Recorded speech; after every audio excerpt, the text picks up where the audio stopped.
Bismillahirrahmanirrahim. Assalamualaikum warahmatullahi wabarakatuh. Sebelumnya saya ucapkan terima kasih yang sebesar-besarnya kepada teman-teman semua yang telah menonton video ini. Dan juga saya ucapkan terima kasih kepada Bapak Humaydi selaku dosen pengampu dari mata kuliah Filsafat Manusia. Pada kesempatan kali ini kami dari kelompok 7 yang beranggotakan saya sendiri yaitu Firmansyah Daniel Fahri dan teman saya Muhammad Ilham ingin mempresentasikan apa yang dimaksud dengan manusia sebagai makhluk sosial. Dan dalam membahas tentang manusia sebagai makhluk sosial ini, kami membaginya menjadi 4 bagian. Yang pertama ada definisi sosial dan masyarakat, selanjutnya ada hakikat manusia sebagai makhluk sosial, yang ketiga ada tujuan dan manfaat dalam bermasyarakat, serta yang terakhir kami akan membahas tentang macam-macam masyarakat. Berikut penjelasannya.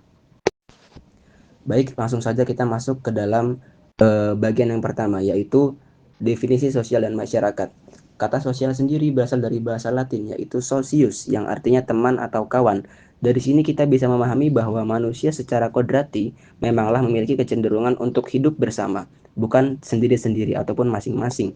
Manusia adalah makhluk yang membutuhkan interaksi. Sejak lahir, bahkan sejak dalam kandungan, manusia adalah mengalami proses sosial melalui kehadiran orang tua, terutama ibu yang merawat dan memperhatikan anaknya. Dalam konteks kehidupan sehari-hari, sosial sendiri mencakup segala bentuk hubungan antar individu, baik yang bersifat sederhana seperti sapaan maupun kompleks seperti sistem ekonomi, hukum, dan budaya. Maka dari itu, ketika kita menyebut seseorang sebagai makhluk sosial, kita tidak hanya menyoroti kebutuhannya untuk berinteraksi, tetapi juga kemampuan dan kecenderungannya untuk membentuk struktur bersama, entah itu keluarga, komunitas, maupun sebuah negara. Selanjutnya, istilah masyarakat. Masyarakat sendiri merupakan sebuah kumpulan individu yang hidup bersama dalam suatu wilayah tertentu dan terikat oleh norma, nilai, aturan, serta budaya yang sama. Yang penting untuk kita catat di sini adalah bahwa masyarakat itu bukanlah sekedar kumpulan orang. Ada unsur keterikatan dan pola keterhubungan dan kesinambungan dalam interaksi sosial. Ciri khas dari masyarakat sendiri adalah adanya interaksi sosial yang terus-menerus dan sistematis. Setiap anggota masyarakat tidak hidup secara terpisah, melainkan saling bergantung dan berkontribusi dalam membentuk struktur sosial yang harmonis. Selain itu, masyarakat juga memiliki sistem sosial dan norma yang menjadi pedoman bersama dalam bertindak dan berperilaku. Jadi dari definisi ini, kita bisa menyimpulkan bahwa manusia menjadi seutuhnya manusia karena berada dalam lingkup sosial dan tidak bisa dilepaskan dari keberadaan masyarakat. Inilah yang akan menjadi dasar pemahaman kita dalam melihat bagaimana manusia bukan sebagai individu yang terpisah, melainkan sebagai bagian dari keseluruhan struktur sosial yang lebih besar. Baik, pada kali ini kita akan masuk ke dalam tema pembahasan inti kita, yaitu hakikat manusia sebagai makhluk sosial. Jadi manusia itu pada dasarnya tidak dapat hidup secara sendiri-sendiri. Ini bukan hanya persoalan kebutuhan fisik, tetapi juga kebutuhan emosional, psikologis, bahkan eksistensial. Ketika seseorang dilahirkan, ia tidak langsung bisa hidup mandiri. Ia memerlukan kasih sayang, perhatian, perlindungan, dan bantuan dari orang lain, dari orang tuanya, dari keluarga, dan dari lingkungan sekitarnya. Proses ini menunjukkan bahwa keberadaan manusia sejak awal sudah sangat-sangat bergantung pada interaksi sosial. Hal ini tidak berhenti ketika manusia tumbuh dewasa. Bahkan orang dewasa sekalipun tetap membutuhkan kehadiran orang lain. Kita tidak bisa memenuhi seluruh kebutuhan kita sendirian, baik kebutuhan ekonomi, pendidikan, keamanan, hingga hiburan. Semua itu membutuhkan kerjasama dan interaksi dengan orang lain. Dari sisi biologis, kita bisa melihat bahwa otak manusia berkembang melalui rangsangan sosial.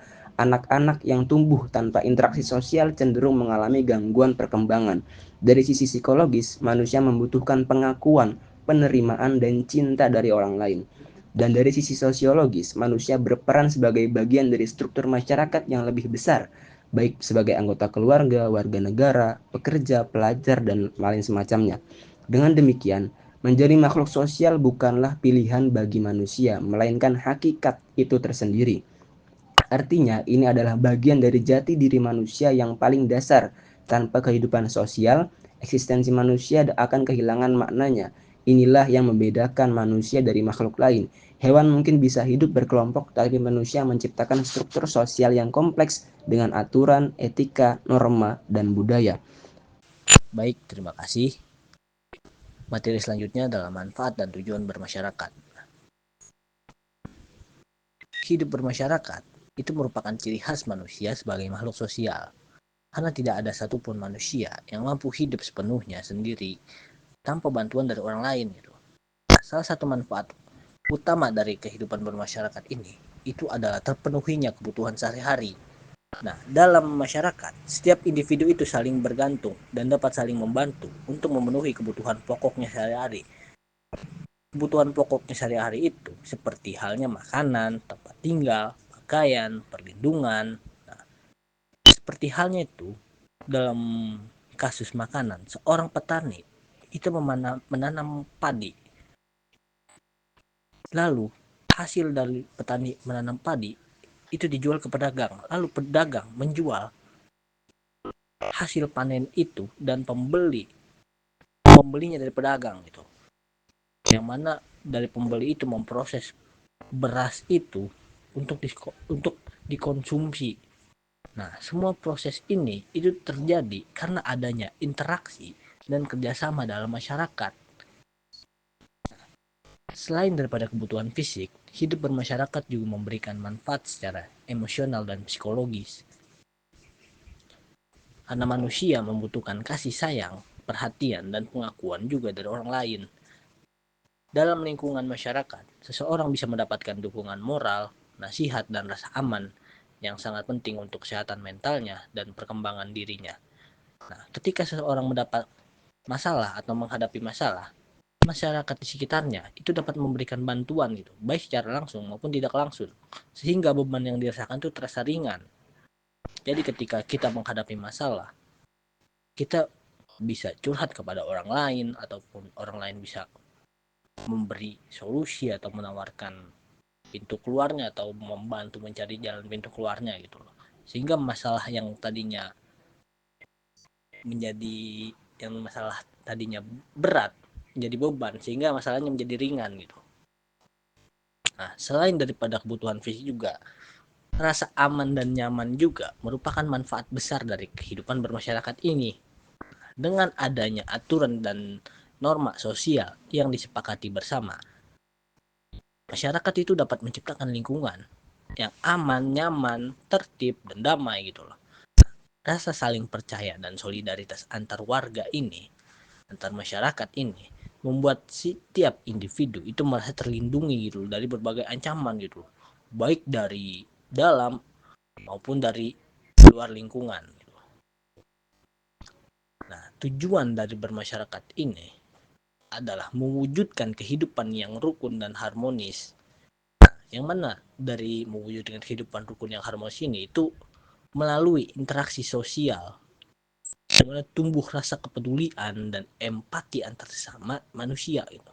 Nah, kepedulian ini itu mendorong terciptanya solidaritas sosial yang mana setiap masyarakat itu saling membantu gitu dalam berbagai situasi, baik suka maupun duka gitu loh.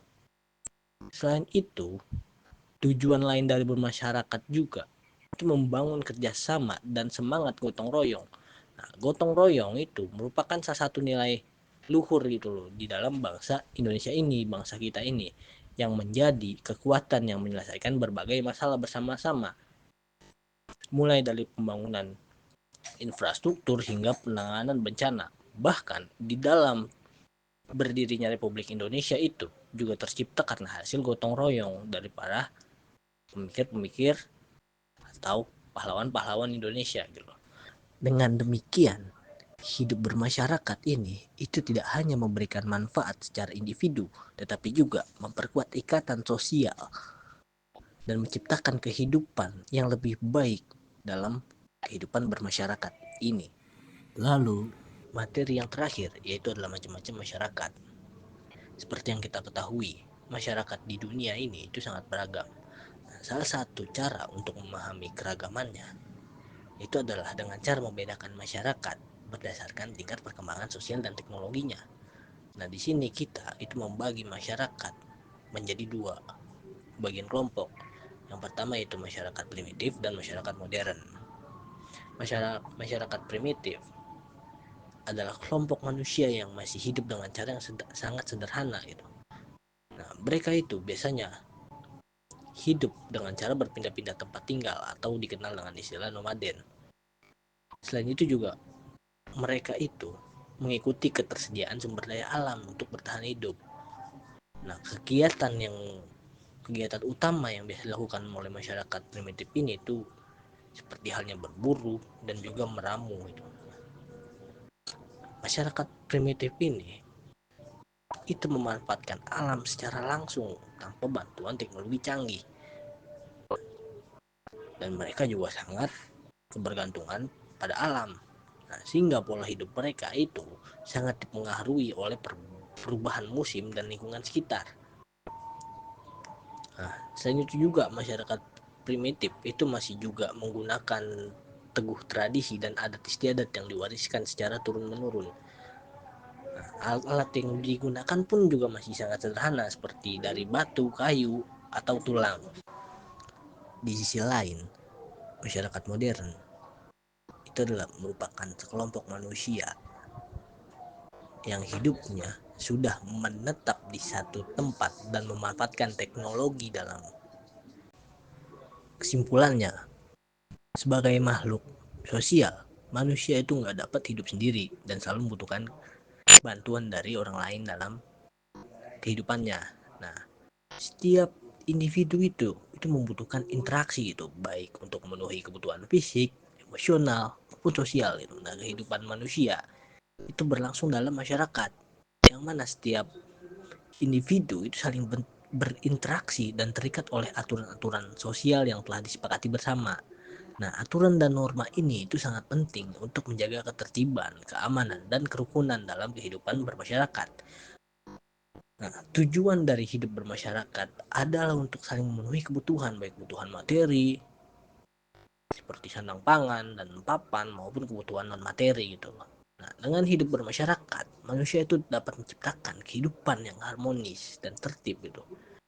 Yang mana setiap individu tuh, setiap masyarakat itu merasa dihargai dan dilindungi. Nah, masyarakat sendiri itu sangat beragam jenisnya, mulai dari kelompok kecil seperti keluarga hingga kelompok besar seperti negara. Nah, setiap jenis masyarakat berkembang juga sesuai dengan kebutuhan dan kondisi lingkungan tempat mereka tinggal gitu. Nah, keragaman ini tuh mencerminkan kemampuan beradaptasi dan berorganisasi demi mencapai kehidupan yang lebih baik bersama-sama. Nah, dalam masyarakat, nilai-nilai inilah seperti gotong royong, solidaritas, kepedulian bersama itu menjadi fondasi yang memperkuat hubungan kebermasyarakatan. Dengan demikian ini, hidup bermasyarakat itu bukan hanya sekedar kebutuhan, tetapi juga merupakan kunci untuk menciptakan kehidupan yang damai, sejahtera, dan harmonis bagi seluruh masyarakat. Melalui masyarakat, manusia itu dapat saling melengkapi, mendukung, dan bersama-sama menghadapi berbagai tantangan kehidupan. Oleh karena itu, penting bagi kita untuk selalu menjaga keharmonisan, menghormati perbedaan, dan memperkuat kerjasama demi tercapainya tujuan bersama. Sekian dari kelompok kami, Ateng Bo Kayu. Thank you.